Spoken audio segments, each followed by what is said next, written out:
Hey, welcome back to the Trevor Tysman Show. Today, me and my brother Sam are going to be discussing the problems with social media and kids. We've got two kids of our own. I've got two girls. He has two boys. So we've got both ends of the spectrum. And we're going to work through some of the issues that we've had with our young children and where we think it'll all go. You know, what do you think? How do your boys deal with technology? Are they like every other kid where they are entirely too engulfed in everything? Yeah, I'm gonna make this video really short. We're doomed. We are doomed. You think so, though? So I'll say this. So my boys are probably similar to anyone else. They really like technology. We've tried to limit it to all right. Meta. You've heard about TikTok in America and you've heard about TikTok in China, right? Yeah. All right. So do you kind of have you been briefed, Mr. President, on the situation of how they do TikTok in China? I read a little bit about how China is kind of throttling the time periods at which children can be on TikTok. Heard Rogan talking about how their algorithms are set more for learning, and that's about the extent of it. I mean, it's kind of what you need to be. And I think, so as an American, you think, oh, why the state shouldn't run those things. And somebody should, though. Like, ultimately, the idea is that somebody else would. And so a lot of people argue, well, that's the place of the church, or that's the place of the parent, or that's the place of the education system. Like, there has to be some structure that helps. The problem is that most parents can't get off of it long enough to even see that there's an issue. I am not saying that I'm not that person. I'm not an angel. Yeah. I'm not an angel. That said, if the state's not going to do it, which we don't think it should, that's not where, as Americans, that's not what we believe. We don't believe the state should do those things. But that doesn't mean that I need to do those things. And so we've tried at our house to do those, and I think a lot of parents do, whether or not they've intentionally thought about China as a state in their decision making. I did. And so I thought, well, let's make sure that when they're watching YouTube, they're watching things like Mark Rober. Have you heard of him? Oh man, if he's fun enough that like you should just enjoy him as an adult. Is he like one of the people that are playing with toys or filming his kids, or what's his premise? Right. So he used to be a NASA engineer that developed equipment that was sent to Mars and all kinds of things like that, and developed the systems around it. And he then now takes that mentality and it creates a YouTube channel where he is solving problems, even if they're fake, fictional, or fun problems, with like engineering and testing. So one of the first place we saw it geared was towards children, or just a channel in general, like just. He is a very excitable personality, and so it's really easy for kids to watch. But he's also very mindful of who can and should watch his stuff. So it's very youth appropriate. Bad words are out. And it's not like he looks like he's policing himself. I think he's just a genuinely good person who has genuinely interesting topics. Do they make those now? It's rare, wow. And he is. Okay. So his stuff is all about problem solving, engineering solutions, and testing hypotheses. So it's all science-based stuff, and he makes some really cool, fun gadgets. But the topics that he's bridging go everything from, can we clean up the oceans in a smart way? And he has a great video on that. Team Seas. My boy was so inspired, he decided to go and snow shovel our neighborhood, raise money, and then donate that money to Team Seas, which Mr. Beast was a big part of, and Mark Rober was a big part of the development of this hashtag Team Seas. And they got all kinds of people involved with the intention of raising money to pull pounds of trash and garbage and waste out of our water systems across the world, including the ocean and river systems. Amazing project. Like I said, my boy is so excited about it. He goes out and shovels snow to raise money because every dollar that he raised equals a pound of trash out of the ocean. And he's inspired. So he comes up with ways to do that, and Mark Rober comes up with ways, and he's got a great system. So he's on our list. Yeah, you want to watch Mark Rober, and it's time you can watch some stuff, you can watch Mark Rober. Don't you wish, though, that the apps would be a little less Wild Wild West, to where it was strictly what you clicked on, we're going to give you more of this, and then we're going to kind of take you down what's actually trending as well? I wish that, when my daughter is watching things, 4 years old, I don't know how many times on YouTube Kids you're going on a long drive. You got 3 hours. I know you probably shouldn't watch it the whole time, but by hour 2, she's bored. I don't mind. I'm just driving, right? I'd rather not have the nagging in the bed. Are we there yet? Oh, man. I am so hungry. Can we eat yet? I have to poop. 3-hour drive, literally. I don't know how many times I got asked, "Are we there yet?" It's funny when you see that in movies, and now I know it's pretty brutal. I don't remember asking the question, but I think my dad would remember us asking the question. I don't remember that being common to say it every 5 minutes. It had to have been though. But do they learn it from YouTube? I don't know. You're just trying to be funny watching these things. Anyway, you're on the apps, and I tell you, every single time that I've ever left her alone for 20, 30 minutes in this scenario, after a while, you're listening in and you're going, what are you watching? You know, I don't understand what sick and twisted people are putting things on these apps that even that needs to be on there, or trying to scare children. You know, what is the actual point to any of this? Like, there's not one kid that should be watching scary things like that in thinking that they're going to have a bad dream or anything. Like, what really is the true purpose? It's not entertaining. It just scares them. Right. So every single time that we've ever done this, you always have these scary types of things. I would love it if you could literally just plug in which channels it is that you want them to watch. And that's it. You got 3 channels and there's 3 videos, and this is what you're going to watch in this application, or we're just watching movies, because that's where it's going to now. As she's become more efficient at all these things, she's like a little wizard on the iPad. Right. And that's and where she surfs. going. She just surfs. Yeah, it's where it's going. We're going back to movies on Disney Plus, because there's not a chance that I'm going to continue having nightmares in the middle of the night because she came across some Halloween show again because she likes Halloween and saw some pumpkins on one video. And then we referred you to every scary thing that exists. You know what I mean? Oh, you thought that was scary. How about Slender Man? And you thought that was scary. Have you heard of Freddy Krueger? Like, what are you doing? That's not for my kid. That's what I get. I mean, it's YouTube Kids. You know, you'd think it would be much more throttled in that arena, but it kind of drives me nuts. It almost takes away from it. But if you could choose, like, you know, in a car, hey, you've got sport mode, you have eco mode, all these modes you never use. Yeah. But what if there was a mode that just said, hey, I'm on YouTube Kids, learn mode. Yeah. Boom. Now it's only things that are related to learning, just like they do on monetization. If they ever catch you not following the curve of what you're claiming, say you're cussing a lot and you didn't mention that in your monetization protocol, what happens is you'll get dinged and you'll have some kind of an audit process down the road. That could be the same thing in that format. If you're going to put this as a learning category and you're not doing that, then you're going to get dinged and your stuff will be taken down eventually. You get ejected. So why not do comedy? Give me an age range. Learning, give me an age range. Like, be very specific on what they could choose. And I think it could be way more effective. I mean, imagine the schedule of children too, right? You get out of school. Hey, if you want to be on that thing, you've got all your homework done. You played outside. It's your time. Every parent has that time that their kid gets a little chance to get on there. Hey, Fridays, we're not doing comedy. We're doing learning on Fridays. Saturday, you can do comedy. You can do gameplay, watching kids play video games or whatever it is. But I just wish that there was a little bit more direction. And I would say, if this does exist, I don't know about it. So they need to do a better job advertising. Someone needs to promote that. You know what? If we talk about it enough, I will say this, the algorithm is very responsive. I've heard a couple of different content creators and things say that we need to stop considering it an algorithm and start considering it the audience. The audience is being reflected in the algorithm. It's true. My daughter loves scary stuff. Right. And she doesn't like the way it makes her sleep. But she likes scary stuff. Right. And she'll probably grow up and enjoy scary stuff all the way through, and she'll be the weirdo that watches like scary movies, which will then give you nightmares, and it gets to perpetuate. Not for me. Yeah. Can't stand it. So, that said, I think you're right in that I wish that there was a process of doing that. The way that I have come to do it is without, being the state of China and being able to actually mess with code.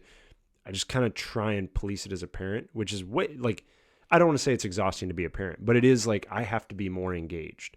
So what that ends up meaning for us is oftentimes I'll have them do YouTube on our TV because then I see it. You know what I mean? Like when it's on a device that they're sitting over there flipping through it on their own, or when we'll call it an iPad and he's sitting there looking through his iPad, I don't hear it as much. Sometimes I'll put the headphones on and I can't hear what's going on. And I'm trying to help them navigate into an area that's helpful for them. But I don't want to be the overbearing, like, don't watch that. Trying to be the overbearing, you should watch this. And the only way I can do that is if I can participate in some way. And so it's a much bigger deal where I have to participate. But being able to throttle it and say, hey, instead, learning mode, you're doing this for these hours, it would definitely be easier. But I have realized, and this will be a spotlight on how bad of a parent I am, I run out of things to talk with my kids so regularly because they're kids and they do their things that are very, very interesting to them. And I do my things that are interesting to me, and the two paths haven't crossed fully yet. So I have to step into what's interesting to them if we're going to have a conversation, because they're not exactly going to talk flow rates and fire attack speeds and, because it's, Sure. they don't care about any of that. Yeah, I think every parent probably runs into all that, of course. Right. So now I have to follow them into their world. And the only way I can do that is if I actually participate in it every once in a while. I don't know that you're going to be able to control it as much as everybody wants to, but I've had this realization over the last couple of years of we've taken it so far to the extreme to where it's not good. And if you divided it by 2, it's probably like the ultimate innovation. Get sharper. I'm not following you yet. Well, you think of like how much time you spend on social media and how much you feel exhausted. So imagine you're watching kids, you're doing your thing, you're teaching, you're working, you're moving. You take your kid to this, you do this, you do this, you do this. And then any free time you have, most parents, TikTok. And when you're doing all this flip stuff, you never get to relax. And then it's time to do something and you get asked by your spouse, you're moving. You're exhausted. Yeah. And literally the only reason you're so exhausted is because you can't put down your phone. Every free second, I would challenge you. Anytime that you're feeling a little like frustrated or you're getting a little overwhelmed, I'm there. Are you feeling it? Right now. Like, oh man, if I get asked to do one more thing today, I'm going to burn down this house. No, I mean, you're just going to be like obsessed or, you're going to be a little overwhelmed. When you pick up your phone, put it back down. I've been messing with this for like the last couple weeks, and I have been insanely shocked at how a brief like 3 minutes of doing nothing, but even watching TV is not TikTok. Right. It's narrative. When you're watching TV, they're trying to tell a story. Yeah. TikTok is, you have 6 seconds to tell a story and then you're going to move on. Right. But just put your phone down. Mm-hmm. If you're a little frustrated, put your phone down and then see how you feel after 2 or 3 days of doing this. You'll realize it's your phone's fault why you're so frustrated. So first of all, I'm failing at this. I'm going to say that right out of the gate. I'm going to propose a thing that I'd like to try. And then right out of the gate, like before even proposing, I'm telling you right now, I'm already failing at it. And so So it's a pipe dream. It's a pipe. What I'm saying is I'm gonna lay a pipe dream to you right now, and you just maybe I'll execute maybe it. you will do well at it. So that's like the weight loss advice, right? I think this is a great thing that you should do, not for me, but maybe I'm not gonna, you. It's gonna hurt me, right? But you, right? So here's the plan, and in principle, I see it working. I have not executed well yet. We'll say that. But I think it's a habit form that after a while, I think I will execute well. I have started recognizing the same sort of thing. I get frustrated when I'm getting pulled away from my device. I'm flipping, Instagramming, I'm doing that kind of thing. You could say it a better way to make you look like not such a piece of crap. Mm-mm. You don't think? Like no. You could say, after I've done so much for everyone else and I take that moment for just myself, and then it gets pulled right away, then I just feel, so frustrated. Yeah, but the only way I can make the motivation to make this kind of change is when I recognize that, hey, you're just kind of being a piece of crap right now. No, I get it. Literally, in the last 3 weeks, I've been realizing that the less I've been picking up my phone in the evening hours, the more patience you have. Yeah, it's like I think anybody can relate to this. By the end of the day, when you're getting a little tired, the patience meter is maxed out. And then all of a sudden, everything gets to you really quick. And no matter what you do, you're kind of on edge. And I don't know if this is for everyone or just people with young children can probably relate.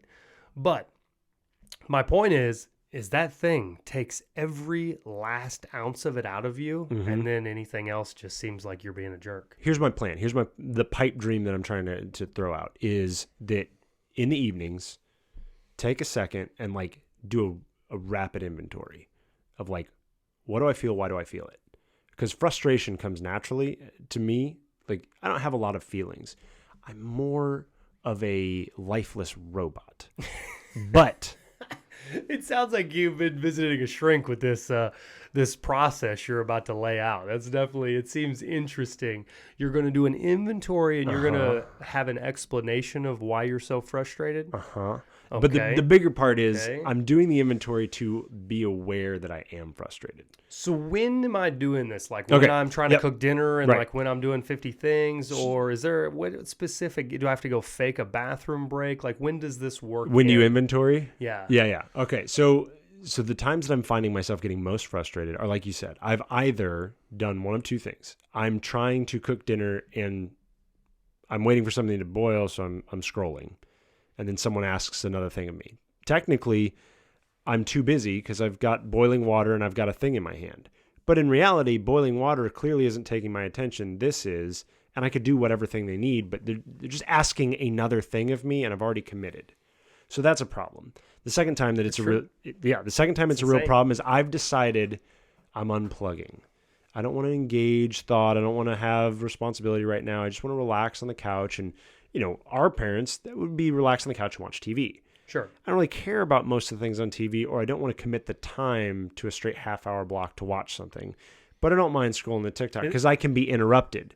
Yeah. But I can't. Yeah. I can't be interrupted. When I get interrupted, I get mad. Isn't that kind of funny though? Because they make a good point. It's literally like you're watching a movie.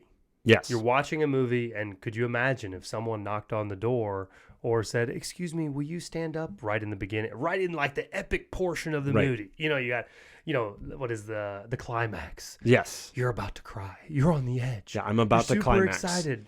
Easy. The movie is The about to movie climax. is like so exciting, and yeah, someone's like, "Hey, would you mind getting up real quick? I just had to get some popcorn." It would ruin Right. it, and that's Right. kind of funny because that seems like a very easy. Oh, of course, that's not taboo. That is, of course. Why would you do that? Well, and the person on the outside wouldn't come interrupt you because they can get the feel and flow of the show. Like, I'll wait. Yeah, But in the world of TikTok, in the world of Instagram, in the world of like 6 seconds to 15 seconds to 30 seconds, however long they can box their information for, like they're trying to deliver an entire story arc in that amount of time. isn't that kind of funny though? Because if you think about it in a loop of a series, you're kind of watching a movie all day long, and it's in segments, and you're pissed off because you want to see the end of the movie that never ends. But yeah, I was gonna say, but it's worse than that because every single new reel that comes through, you either want to continue and finish or move on and find the next one. So even though at the end of the reel, you're like, well, I can be done, your brain wants to see the next one. And so some people call it like sessioning. I'm sessioning this, but you never know when to stop. Right. So the reason all that's important, the reason everything like that would happen is we don't have a social cue in a session of that to be like, well, at which point can I interrupt? Because they definitely just switched the thing again. So can I step in?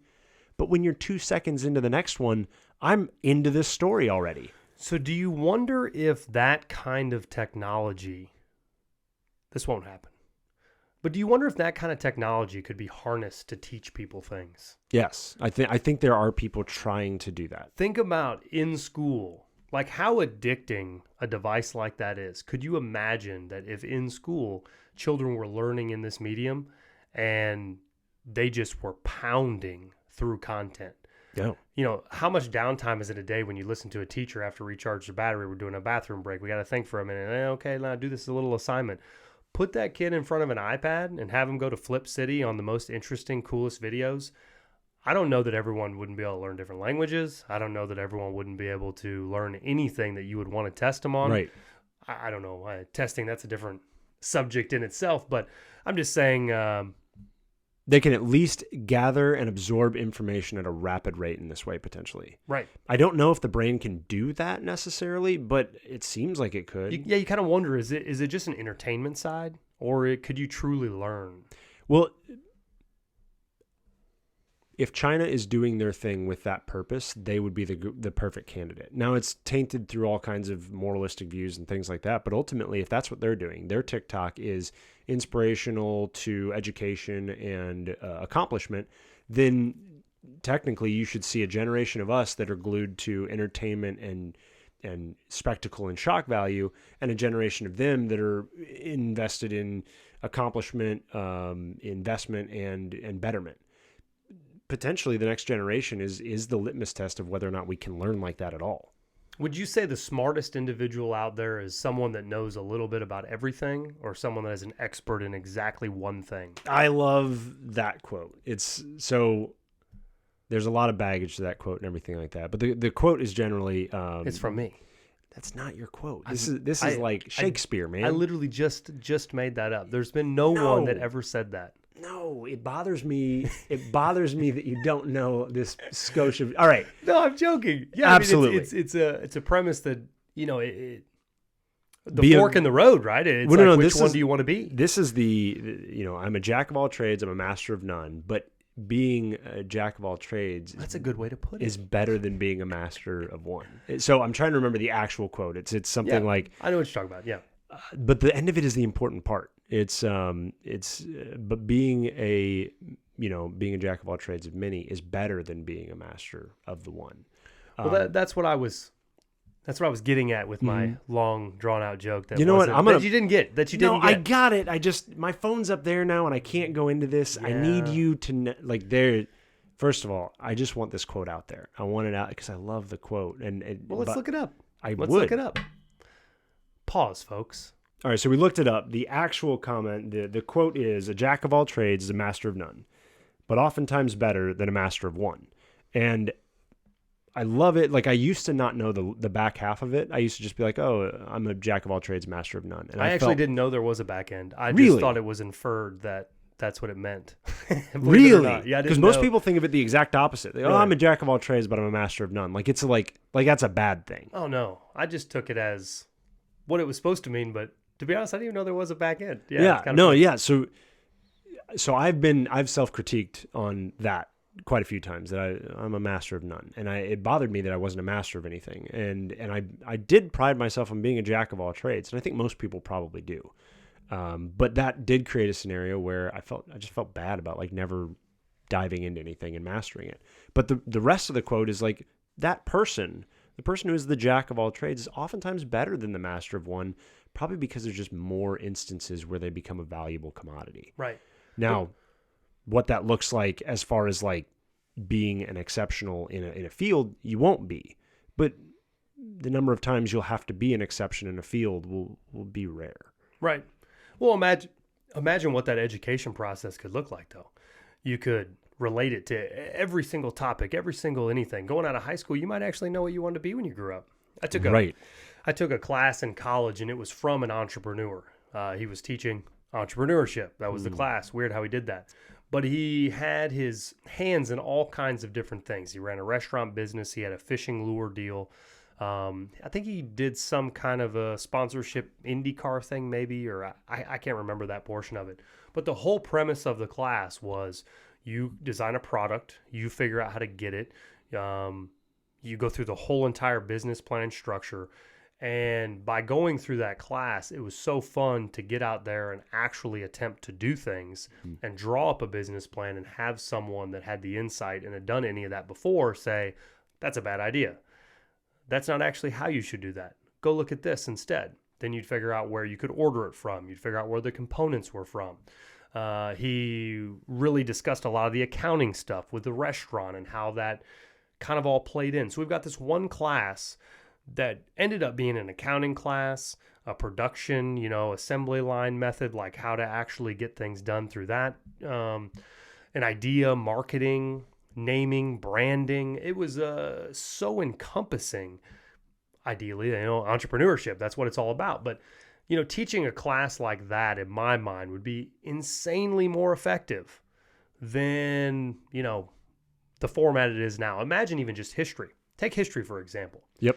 Right now, you get on Facebook or anything, if you're in your 30s like myself, you're getting pounded with Russia propaganda, whether it be from the United States or from Russia, and it's You're saying Russia-related propaganda. yeah, the Russia, Yep. Ukraine situation, and it's Yep. nonstop information like that. But how controversies and all those things occur is because you're getting hammered with so many different videos, with so many different angles, and you can't tell me that that model could not be harnessed to not give everyone a bunch of lies. Like, could you teach someone calculus or at least introduce them to why they need to know it? Well, let's get super practical with exactly the scenario you've given. Let's say I want to teach kids about the Revolutionary War in a more like engaging space. Feel free to steal this idea, internet, and we just need a little kickback. So the idea is you sit there and you create the Russian-Ukrainian conflict and how it's boiling out in social media, but you do it for the Revolutionary War. And you just jam this literally thing out. Analyze the model. How are they telling How do we the story? cover? Tell the story the same way. It doesn't even have Exactly. to be creative. Exactly. You sit there and you go through and you're talking about, like, now we've got an article, we've got a TikTok going through where you got people down at the Boston Tea Party, like, this is it, down with the man, like, you can't do it, and you do the exact same kind of There is a thing. lot of people that do the dress up thing that would really love to be a part of that. I've seen them on TikTok. I've seen. You're the talking about sword LARPing. fighting. You're talking about LARP. You're making fun of it. It is a lot of fun. I don't know. All right. So anyway, you've got that going on, and you could do this entire thing. And now, like, the kids, I think, not even the kids, like, I would watch this. You watch this and you get a Who different. wouldn't want to brush up? Right. Well, and not even just a brush up. Like, the thing that we miss from so much history, and this is becoming history centric, but it doesn't need to be. The thing that we miss from history is context. The thing we miss from history is, like, well, why did that matter? So much so that, like, an entire generation of people were willing to lay down their lives for that. It mattered more than just it made sense. It mattered at a heart level. Well, now that you're watching TikTok videos of, like, that's the reason Alexander Hamilton is such a kickoff success, because it shows the emotion and the heart and the feel of the building of this country. It's not just that it was a good idea. It's that, like, there's blood, sweat, tears, ownership, reputation, everything drawn up into this, and it's immediately visually and viscerally important to people. That kind of education, like, you could ask probably the entire generation of millennials and below, hey, do you know more about the Revolutionary War post watching Hamilton, or from what you learned when you were in high school and did just Revolutionary War history? I guarantee you they would have more of it now because of the weird way that we can jam things into our memories when it's narratively done. Yeah. Well, and what's crazy is I don't actually look at it as it's not a bad thing. It's not a problem. I think that what we've done is we've hit the ultimate arc of nonsense. Like you are to the peak of nothingness. Entertainment of none. There's no real value in so much of it, but for a laugh. But can you watch a 24-hour movie every single day and actually continually be productive in life? No, you can't. But you've taken it to a point to reach full engagement at its fullest. Do you think China could actually redo their algorithms and understand that we should make this more of a learning thing if they would have never seen what the United States did to it? Holy moly, this is insanely engaging what's happening here. The series of videos that these people are watching, can you imagine a 15-second video? We've got people sitting on here for hours at a time watching 15-second videos. So if you were able to harness the idea of this and bring it into education, how amazing would it be to have a kid run through their history hour and they've got a history hour just getting boom, ba-boom, ba-boom. Could you imagine the fast-paced thing? And you could, take this, please, someone. Yeah, $1 million idea. That's that. All right, we shell everything we did before now. We shell everything after now. Title of this one is $1 million education idea, and this is it. Stamp it. Gotta have it. I'm telling you, this is, if you could, because remember, the internet is super micro. So if I type in some kind of a keyword set that's under 10 words, people are more likely to click on it if it's geared directly to what the video is related to, so on and so forth, okay? So how interesting would it be to be able to make timelines that interconnect things? So my micro might be, why did the Russian-Ukraine conflict occur? Mm-hmm. And I get reels in a format of whatever the time frame may be. I don't know that they need to be 15 seconds. It's hard to tell a story in 15 seconds, but can you do them in 30, 40, 50? Well, you're not. That's the thing. You're telling bits of a story in 15 seconds. That's what I mean. Flick, so flick. what I'm thinking is you made these series of videos, but we connected all the way through the Cold War. We connected to the relationship through World War II. You get such tremendous context out of the whole series, not watching 5 hours of videos to be an expert, not reading textbook after textbook after textbook. Put these kids on an iPad and let them go to Flip City, and I bet you at Thanksgiving they will be more informed than any person watching Fox News or CNN, because there's a lot less mess in all of that. You're not getting opinion as much as, man, give me a history lesson. Flip, flip, flip. Let me get some context. Russia thought they were the heroes out of World War II, and the United States thought they were the heroes out of World War II. Depends where they came from. Give me some perspective. Show me each side of the fence. Show me how they collapsed in the Cold War. Do I need to take a class that takes 6 months to learn about what the Cold War premise was? Not really, but could I understand the deep, dark hatred of the West coming out of that from Russia's point of view, the Soviet Union's point of view? I mean, there's just so much of that how cool would it be if there were education companies and or schools or something along the lines that has resources to be able to make this engaging content, partner up with a content creator so they can help you make the videos and make like real information that would change our upbringing dramatically. I got goosebumps talking about it. Just get the goosebumps. I got You got the goosebumps. I goosebumps. made myself So have goosebumps. you want to hear a really weird one? There's a content creator. We'll have to look him up and throw him in the show notes or something. He's a guy. He's done it twice now, and it's kind of a cool idea. He took the World War I, so the 100-year anniversary of World War I started in 2014. So in 2014, he started this series, and every week he would basically give an update of what's happening in 1914 in the world. And so he started this on the lead up to the beginning of World War I, and you would get a week by week, like, this is what happened this week, and a little bit of context in there. Just reading newspapers and things from the time, or what? No, not even. Some of it was that, like, he'd show those images and things like that. But each one was like a 10-minute shot of like, this is what happened on the Western Front this week. This is what happened and in the beginning of like 1914, it's really active. Like, there's motion everywhere. People are moving. Germany's moving. Like, there's so much movement. And oddly enough, and this is the part that got kind of bogged down, which is why I stopped. World War I was a long war. Now, it wasn't a 100-year war, but it was a 4-year war, and a lot of it, there wasn't much more to tell than, hey, here's another staggering number of people that died, and the lines moved nowhere. And so you get bogged down into that, and I started getting bored by it and not watching it anymore. But, like, you could staccato moments in there, which he started doing. Brilliant, man. Started doing and being like, I'm gonna showcase for you the Red Baron. He's a character operating in this time. While there's no movement, there's things happening in the air, and this character starts becoming a thing. And hey, while this is happening, the Battle of the Somme is coming up, and this is what that means and why that's important. So it's like, hey, during this time, communication was so odd. The most used communication network that worked still was carrier pigeon.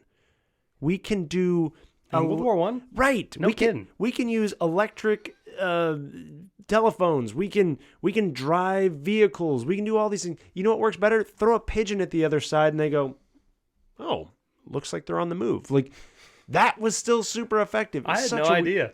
Such a weird war. So he puts all these highlights in there, and to me, I was like, oh, this is just so interesting.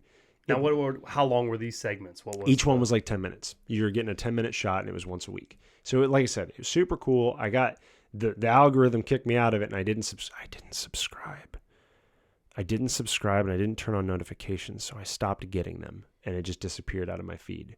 But now that you're seeing more engaging, fun stuff about winning a bet or how fast that car drives, it's clearly more important, and I should ignore the thing that I really enjoyed, which was learning the history of World War I. Well, you had forgotten about it because there was so much stuff coming in your news feed. But yeah, so all that to say, the concept works. He did a great job with it. It was very entertaining. He did very good, and content creators that are all about the 15-second reels, they could do it so much better. Like he did it well, they would do it better. Well, the trouble is, though, is where do you get all your B-roll shots? I mean, you're talking history. Where do you get all this information? Where do you get the backlog of stuff? I'm not sure what the requirements are or what the regulations are. What are you going to just, pull National Geographic footage? I'm sure they're not going to be happy with that. Well, it's not a lot of that footage is actually like it's nationally owned. Like it's in the archives of the Smithsonian and things like that. So there is access. People can get access to that, but you go through a process to do it. It's not just I clip it from the last person that clipped it, which is ultimately we're just into very lazy entertainment right now. That's the same reason you hear the same sound over and over again, because it's easier than creating a new sound. Well, there's no time for it. We got to get to the next video. Well, and it's an easy on-ramp to followers. Right. Someone else already enjoys this. So again, the model would be hard to mass interest, but it wouldn't be hard to give it to a teacher. And then that teacher says, hey, we're going to learn. How long before National Geographic's Discovery Channel, these type of formats, how long before they embrace it? Because you could do it now. I honestly think that it is being done to a degree. The problem is we as a society are not embracing it, because we as a society that embrace it make that the way we teach history. I don't know that it's not going to be killed, though, by editors and publishers, or like your producers.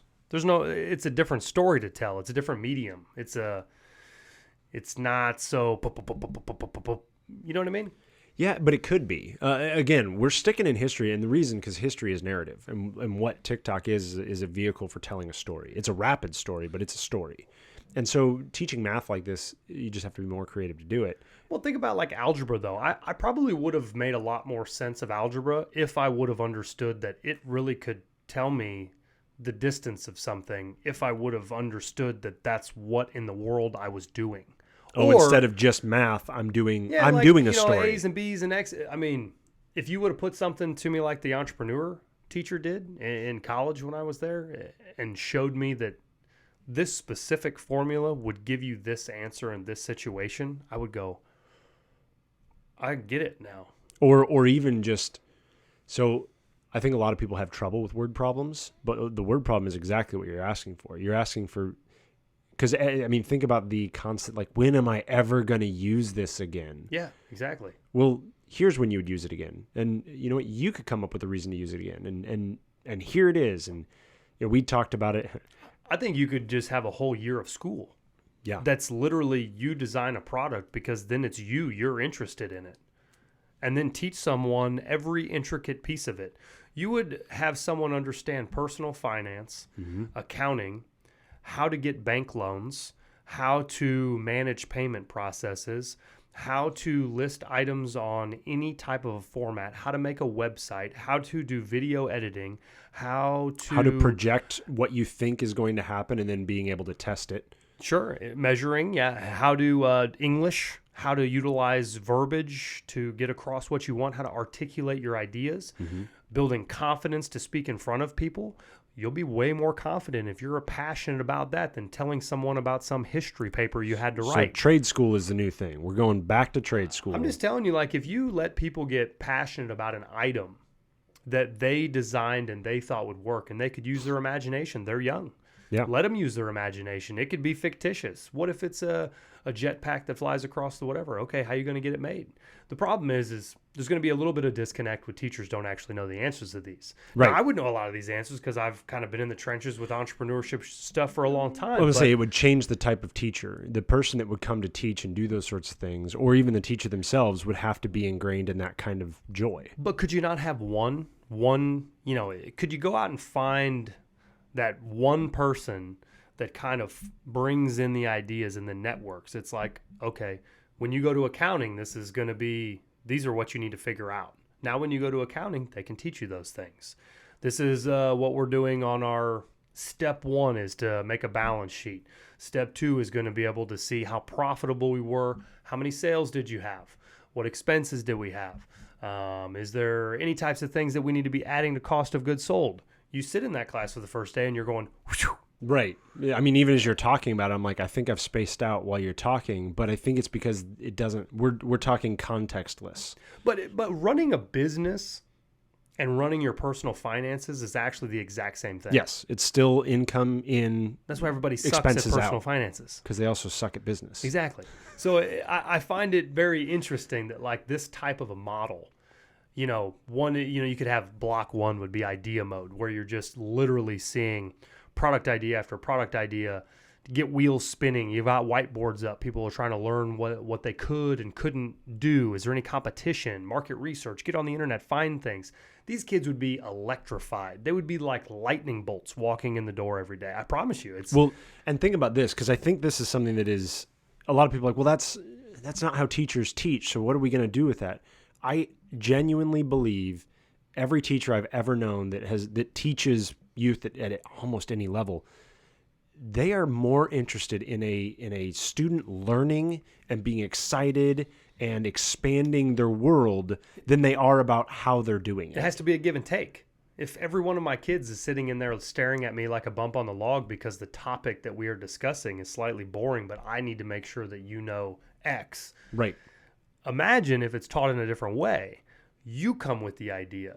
You come with the problem. You come with the thing. You've got investment now. We will teach you the tools in a slightly different way. Well, yeah, because at that point, I think probably the hardest thing as a teacher is to get engagement, get investment from the kid. Because if they're not invested, they're not going to pay attention. And it's not, I don't want to say it's not their fault, but it isn't. Like, we are wired to pay attention to the things that interest us or the things that we're afraid of. And if those two things don't exist, good luck keeping my attention. So you have to create that moment. Well, especially with the devices that we have. How long before I have so much better options. Yeah, how much longer can I go before I can do what I actually want to do? But do you think that it's an education problem, or this is an education opportunity?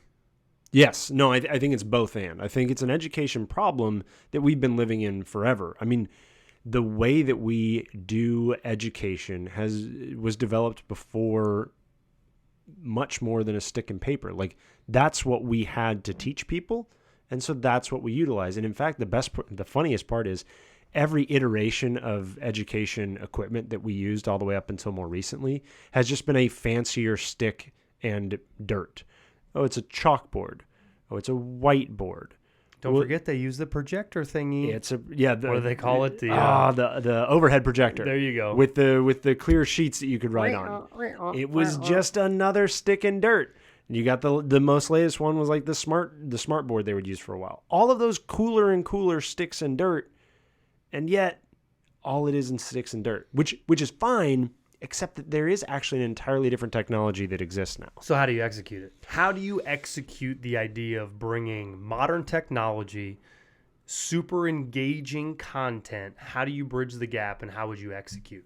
Yeah, so if I'm king of School Mountain, and this is the important part, I don't have an education degree. I don't have any way to back this up. All I have is my opinion that has come from like witnessing what is currently occurring. I actually don't think you need to preface this with that. And the reason why I say that is because I don't know any teacher that's a good teacher that probably doesn't think that there has to be a better way to engage with their kids. Because I would imagine that every teacher has had that moment where they did have a kid that was really engaged and they really enjoyed teaching. That's why they do it. Right. So if you could empower them with the correct medium to make it actually happen, I don't know that you got to like apologize for it. So it's like, hey, the whiteboard kind of stinks. So I wanted to and understand this. I do love whiteboards. Like, there's something in my heart that loves a whiteboard. Anyway, interesting. I preface that because I do instruct. I do teach. I teach swim lessons to younger people quite often.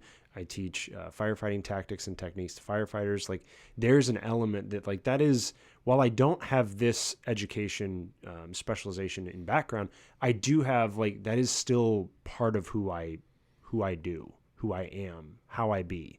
That's how you say those things. All of the things together, yeah. So that said, I do think that there is an engagement factor that has to exist. And maybe part of that process is we have to funnel kids into those categories first. What are we interested in? All right, well, especially in grade school, it doesn't matter what interest are, we're teaching them reading, writing, arithmetic, vocabulary, those kinds of things. But it doesn't matter. So I'll give you an example of what I'm trying to propose. Right. My boys, they're good at speaking. They're good at coming up with ideas, and even my oldest boy is pretty eloquent at coming up with his ideas and things like that. So in second grade, he wrote this paper, and it was a paper that was just a short story, and he got done with it, checked off on it, turns it in, he gets a great grade. The next year, third grade, they have the same premise, like come up with a short story, let's do some things, but they're really trying to find out, like, have you progressed? Can we use some of the sentence structure and things like that we've taught you this year? Let's write another short story.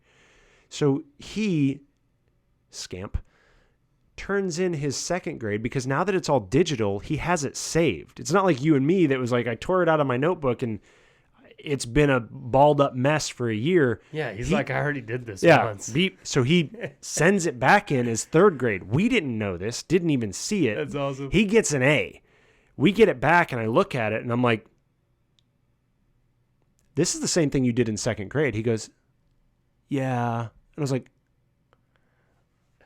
now, I have to say, though, that's pretty. In my head, I'm like, oh, you're killing it, buddy. Great job. Like, but can't say that. But I did. So I did. I just said, listen, here's what they were trying to do. They were trying to test this, but good job, man. Like this, you got an A on this, which means either in second grade, you were good enough to be a third grader, which I guess was the case, or you did enough tweaking in your editing process to pass it. So I do want to stay here. What we had an opportunity as parents to do in that moment was say, you have to redo this assignment because they want a new story. You can't redo the old. Come on, man. But tell me, like, there's not a gut part of you that says you can't fake the rules. Like, you got to follow this rule. There's at least part of me that said I should do that. And there's part of my wife that was like, redo it? No. Oh, okay. No, there was the other part of me that said, winner. But that part of me said there was a concept in this. There was a concept in this that was missing, which is we want you to write a new thing in the expanded way that we've taught you to write over the past year that includes a better use of nouns and adjectives now that you didn't have before. And while this got an A, you have actually gotten better than what you were in second grade, and that's what I want to see. So devilish, I said, what I want you to do, buddy, is I have a bad guy that I'm trying to write into this game that I'm building. And I want you to write the backstory of why this guy's bad. Like, give me like a 2-paragraph, 2-page, like, give me some meat of like, why is this guy a bad guy? And he goes, okay. And so he comes up with this great backstory of like why this character is bad. And it involves adjectives. It involves like the use of like dialogue, which is what he learned that year. It involves all of these things that he learned in English, but he had no reason to put in the paper that they asked of him because he didn't care. Right. But he did care about making this bad guy a bad guy that he would later encounter anyway. So then when we encounter it, he already goes, oh, I already hate this bad guy because did you know he drowned a bag full of puppies? Like he's already got all these reasons why he hates this bad guy. And so he's super invested. It's one of the better things that I've seen him write. It's one of the more engaged I've seen him in his English class, which he genuinely says he doesn't like, but he's really good at. But wouldn't you, so in that example, that's like a prime example of maybe that age group at which you're doing this is way younger when the specialty isn't exactly necessary. Like, do I really need to be able to write a business plan when I'm 13? Not really. Mm-mm. But could you be introduced to it at like 10 or 11 so you even know what someone's talking about? And you absolutely can. But then by the time maybe you get in there, just like you did, when you get into high school and you're a sophomore in high school and you get into your accounting class, maybe the structure of school is not even that different. You remember that product? It likely won't be. Imagine that product that you made up when you were in middle school and we kind of really did whatever. I want you to take that exact item and I want to pretend that you had $1 million in sales on that character that you designed. Okay? Now we have, and then you just blocked out all the expenses. You gave them all these fabricated things, and you left all these things blank, and you let them fill in. Every single item was exactly what they picked, just like that. Yeah. I mean, how interesting would accounting be if all of those numbers were what you thought up? Right. Well, I mean, it's kind of, I don't know. And when it means something else, so I've seen other people talk about this, like ADHD and different things like that in kids, as far as it shows what ability they have to engage a topic. And I think we could have a whole argument about whether ADHD is overdiagnosed. It's more prevalent than we think. That part doesn't matter. The part that matters is people think that kids can't engage a topic and just sit still on a topic for very long. But my kids, and I don't think they're unique, I know many kids that are in this exact same space, will sit down with a set of Pokemon cards and from the picture could tell you everything about that card. This is the strengths. These are the energies that card needs to unlock. This is what they evolve into. This is their power levels. This is how many hit points. Like, they have the card memorized. Change that card into literally any other topic. It means that they can memorize. That's the baseline. They can memorize. What it is that they're memorizing is the difficult thing. So you have to make the content more engaging to them. But that said, all right, well, Pokemon cards works and you guys can get that thing. Now all we have to do is Pokemon card a topic. All right, well, I can Pokemon card or at least build an idea of, you want to know the founders of America? This is George Washington. Bam, here's some stats about him. Flick, training. Before it's Pokemon cards, it was baseball cards. I could have told you the back of like half of the baseball cards. Could you imagine the amount of work that you're talking? I mean, just saying devil's advocate, the amount of work that now you have a teacher that has to evolve with the times that they may or may not be interested in either.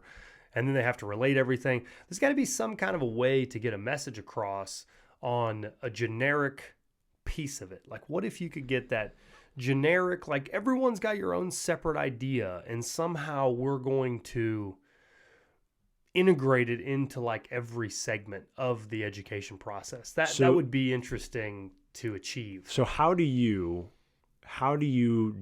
build the next whiteboard? How do you build the next stick and dirt? I think you hire TV producers and editors to go sit with teachers. Oh no, sorry.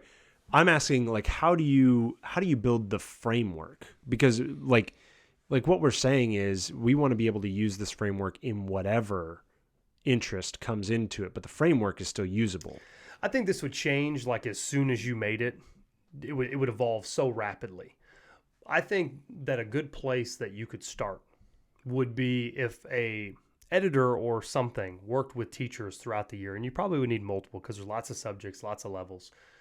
But imagine if they would just stick to the lesson plan. I want to teach this in a more engaging way.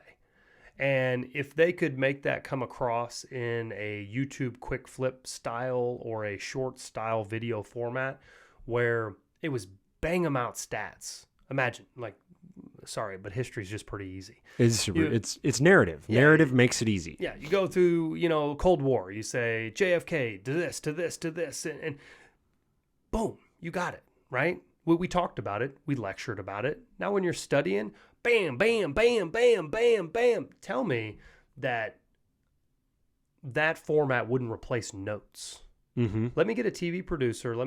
I can remember I was not a very good test taker, but I could cram for a test like nobody else. I mean, I had straight A's in high school, not because I was a genius, because I was really good at studying the night before, and I would remember everything for exactly 35 hours. And as soon as the test was over... That's really... See ya. Yeah, and all I would remember is the Cliff Notes. Mm-hmm. So I can remember vividly in high school, we had a biology teacher. God, it was brutal. The topics were terrible. I didn't care at all about barnacles. I didn't care about many of the things we were talking about. I realized they can be interesting, but the way that we were doing it was a overhead projector, bulleted sheet that he had very intricate drawn out notes that he has been using for the last 30 years. Mm-hmm.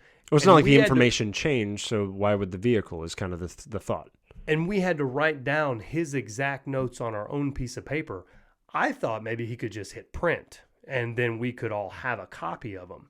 I could have highlighted them or something, but instead I got to have carpal tunnel every afternoon because I had to write for a whole block all of his notes. But when it was all said and done, all you had to do was memorize the exact notes because that was basically the test. Right.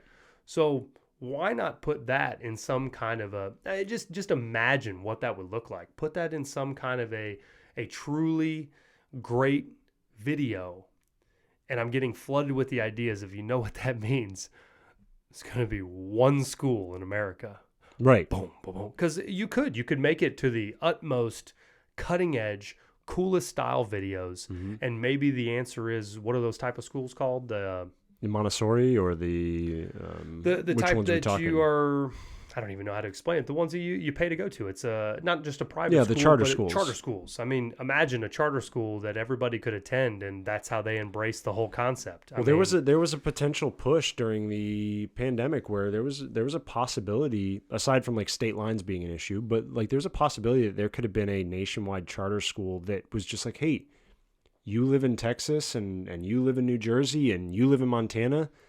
We're all learning from home right now. Here's the best learning. And so my kids they were in the middle of the online thing and they stayed home and did online learning. And they did utilize specific educators that were YouTube educators and things like that, which is kind of cool because it meant like this is the best YouTube has to offer to teach you about this thing. I think Brain Pop is one of them. It's wonderful. And it is sort of that idea. Like that's a channel, or what is that? I think it's an app within. I think Schoology is maybe the overarching thing. But so I walk past my boys and I will hear it's got this weird noise, it's meep meep, which is supposed to be this robot responding or engaging with it, and it's being taught by a human. And so I hear that, and so I always stop like in the hallway. I'm like, what are they learning right now? They learned everything from like Revolutionary War to how cells, basically osmosis, how cells take water in and out, how germs work and make you sick, like how aging works. Like they're learning all of these things and they're full in to the point where like I can ask them afterwards, like, hey, what about this thing? And they're like spouting word for word the information because it's coming through that vehicle that I'm watching a cartoon about a thing. It's why the Magic School Bus was freaking Rockstar. Like, I love that show. That was a funny show. And it's what they did. They said, let's animate this and make it entertaining. And by the end of this, you're going to know how poop's made. It's true. Yeah. And I still know. I still remember. Exactly. I followed the gum through the guy's gut. I know where it goes. Yeah. But it's kind of funny, though, because so you're going to put the whole world of schools out of business because of this? Well, it's not so much that, because I do think that there is something to having a teacher in the room to adjust. And the reason I say that is because when my boys are sitting there and my boys are doing well at this thing, they were not doing well at this other thing, whether it be math or whether it be science or whatever other thing it was. So while it was really easy to put them down in front of this Brain Pop and they plugged in fully, the next subject might not have been that. And so the teacher gets to be the person that continues to curtail, the information and even cuts down like, ooh, this kid, Jeffrey doesn't get history. He doesn't like history. All right. We're not going to do Brain Pop with him. There's this other thing. And so they really become almost like doctors. Like a doctor doesn't come up with the medication that their patients are taking. The doctor prescribes the right medication for the patient. And that's kind of where the teacher ends up becoming in this brave new world. Their job is to recognize the place of the medication, the education style for the kid, and to plug them into the right ones for that kid. And that's a talent. That is something that takes learning, it takes effort, and it takes observation. And so you need somebody to do it. Yeah, or understanding what a kid's not getting. And, let's pick them up here. Right. You've got to figure this out to get the next thing, and you're falling behind. So they don't disappear out of the equation. In fact, they become very important. Well, even from like a conspiracy Ooh. a conspiracy side of things. You know how my mind rolls. It's the if you only lost way it power, rolls. you did anything like that, you would break the whole education infrastructure. So Yes. you'd have to have the thing still occurring, I would think, for the youth of America. You would have to have some kind of an in-person thing going on. But does every block need to be 2 hours?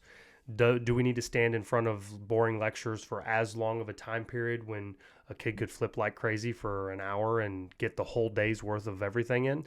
Could you mix keep in mind, play though, and learning better? Could you pound all the hours and get more education? That's the thing. Could you accelerate the whole deal? the thing that we are worst about, and this is where at home learning like absolutely fell apart. I don't have just tons of stuff and crafts and crap to do. So like when they watch a Mark Rober thing and they're like, oh, that's so cool, I wish I could build that. Well, I'm a science teacher and I have a whole closet full of crap that we can build that. Great. That's exactly what a science class could be. That's amazing. So you kick off your science class with the Mark Rober thing and be like, all right, well, let's do that. And some of the kids are like, I don't want to do that. Okay, great. Well, we're going to have to do a different process for you. But for all those kids that are like, yes, I love all of this, I want to build. Great. Then let's build. I can't do that. I don't have closets full of micro boards and processor chips and all those things. But a science teacher could. Right.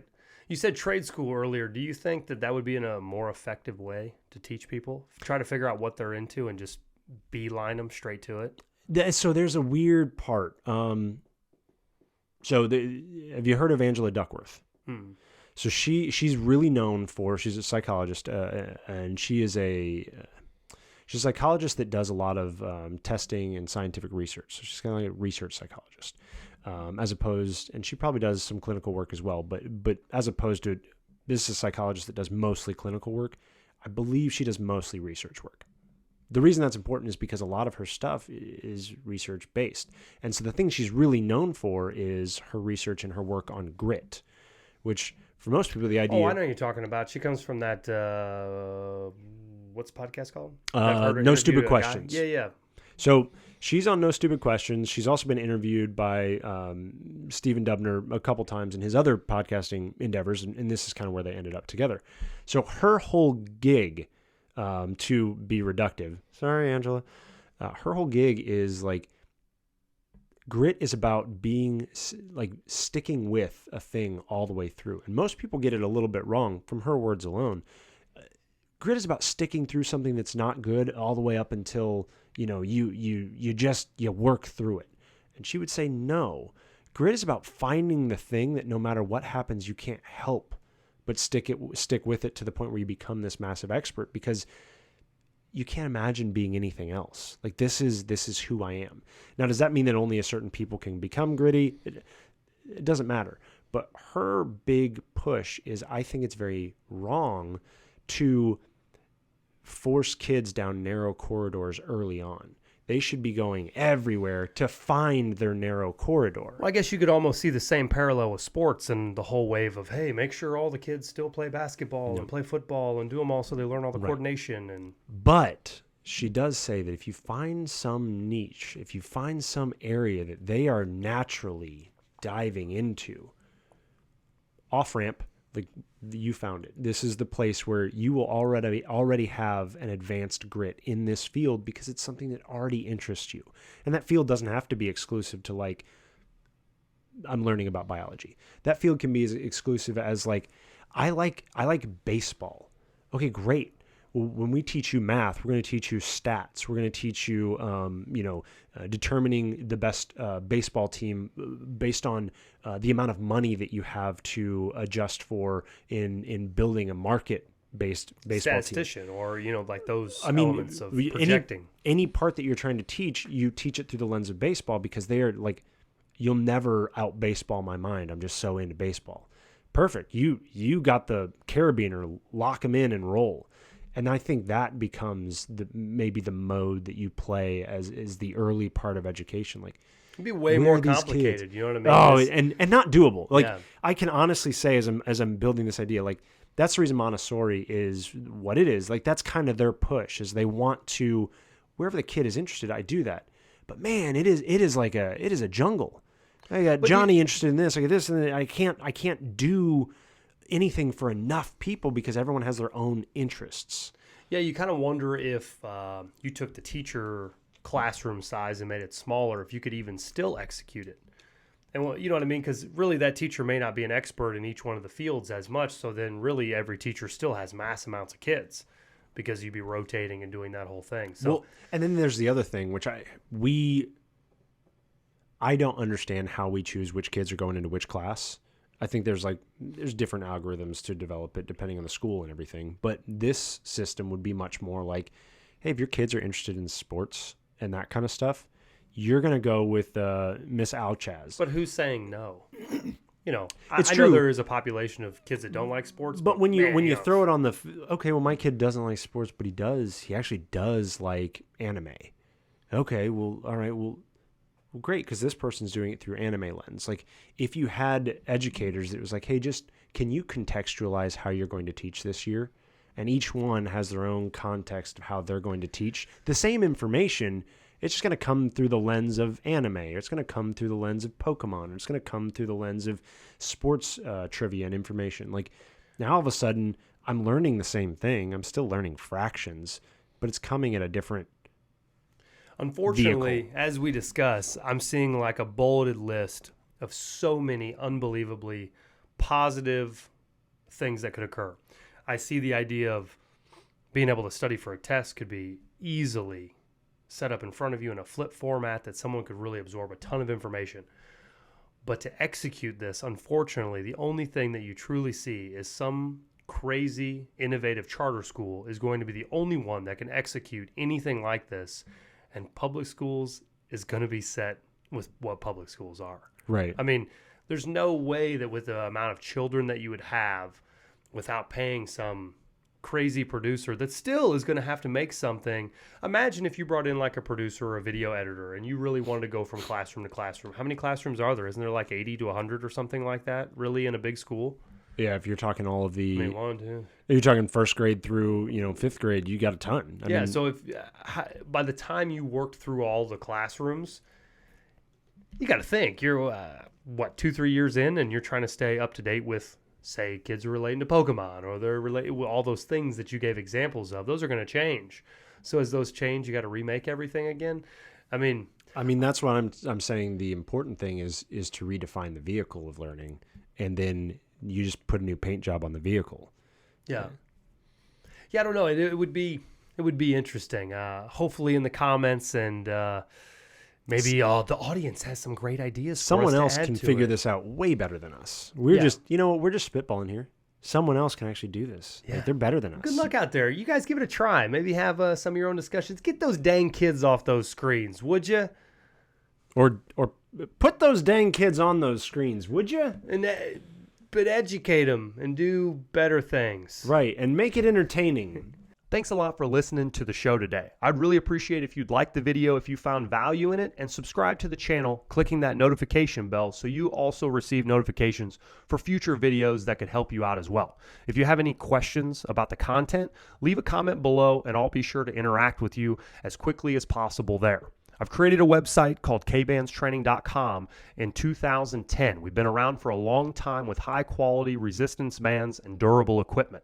I also have provided nearly 1,100 drills and videos for fitness training and athlete performance for youth athletes. So support my work. If you enjoy the content and you'd like me to continue doing what I'm doing, I would love the support. Thanks a lot for listening.